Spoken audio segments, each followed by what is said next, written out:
Viewers, డీహైడ్రేషన్ను అధిగమించే అద్భుతమైన చిట్కాలు మీకోసం.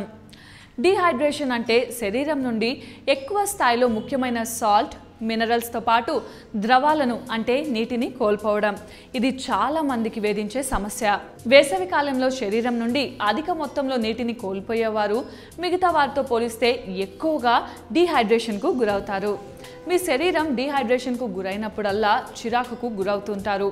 డీహైడ్రేషన్కు గురి చేసే కారణాలతో పాటు వాటిని అధిగమించడానికి ఎలాంటి జాగ్రత్తలు తీసుకోవాలో ఇప్పుడు తెలుసుకుందాం. తెలుసుకునే ముందు హెల్త్ సైన్స్ ఛానల్ని సబ్స్క్రైబ్ చేయడం మర్చిపోకండి. మరిన్ని లేటెస్ట్ అండ్ హెల్త్ మరియు బ్యూటీ టిప్స్ కోసం డిస్క్రిప్షన్లో ఉన్న లింక్ని క్లిక్ చేసి మా ఛానల్ని ఇప్పుడే సబ్స్క్రైబ్ చేసుకోండి. మన శరీరం డీహైడ్రేషన్కు గురవడానికి ముఖ్య కారణం తక్కువ నీటిని తీసుకోవడం. దీని వలన శరీరంలోని ద్రవాల స్థాయి పూర్తిగా తగ్గిపోతుంది. కాబట్టి రోజుకి కనీసం 6 నుండి 8 గ్లాసుల నీరు తాగాలి. ఇదే కాకుండా మన శరీరం డీహైడ్రేషన్కు గురవడానికి ఇంకొన్ని ముఖ్య కారణాలు ఉన్నాయి. మొదటిది ఆల్కహాల్. సాధారణ సమయంలో కన్నా ఆల్కహాల్ తాగిన సమయంలో శరీరం ఎక్కువగా డీహైడ్రేషన్కు గురవుతుందట.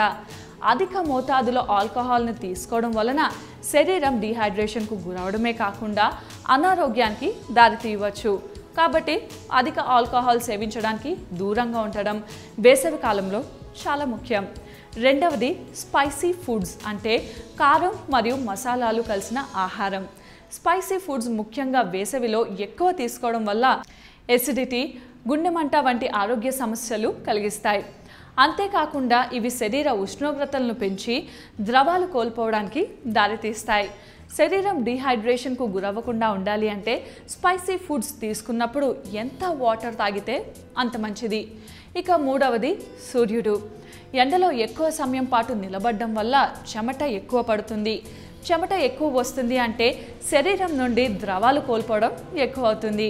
కాబట్టి ఎండ తీవ్రత ఎక్కువగా ఉన్న సమయంలో అంటే ముఖ్యంగా మధ్యాహ్న సమయంలో ఇంట్లోనే ఉండాలి.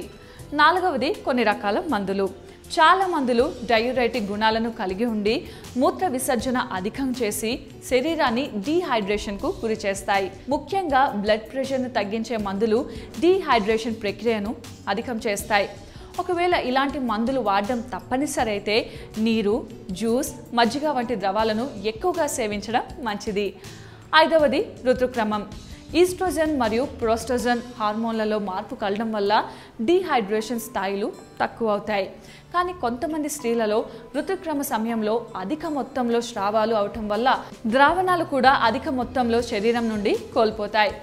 దీని వలన డీహైడ్రేషన్ కూడా అధికమయ్యే అవకాశం ఉంది. ఆరవది గర్భం. గర్భ సమయంలో పెరిగే రక్త పరిమాణం, వాంతులు మరియు హృదయ స్పందన రేటు కూడా అధికమవుతుంది. ఫలితంగా డీహైడ్రేషన్కు గురయ్యే ప్రక్రియ అధికమవుతుంది. ఒకవేళ మీరు ఉదయపు అలసటకు గురైతే నీరు, జ్యూస్, మజ్జిగ వంటివి ద్రవాలను ఎక్కువగా సేవించడం చాలా మంచిది.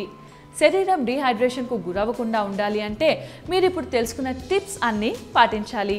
ఈ వీడియో మీకు నచ్చినట్టయితే లైక్ చేయండి, అలాగే షేర్ చేయండి. మరిన్ని అప్డేట్స్ కోసం మా ఛానల్ని సబ్స్క్రైబ్ కూడా చేసుకోండి. Hydrogenated oil. హైడ్రోజినేటెడ్ ఆయిల్స్ అంటే ఆలివ్ ఆయిల్, సోయా లేదా కెనోలా నూనెల వలె సహజంగా తయారు చేయబడినవి కాదు. వీటిని వివిధ రసాయనాల ద్వారా తయారు చేస్తారు. ఈ రసాయనాలు క్యాన్సర్ కలిగించే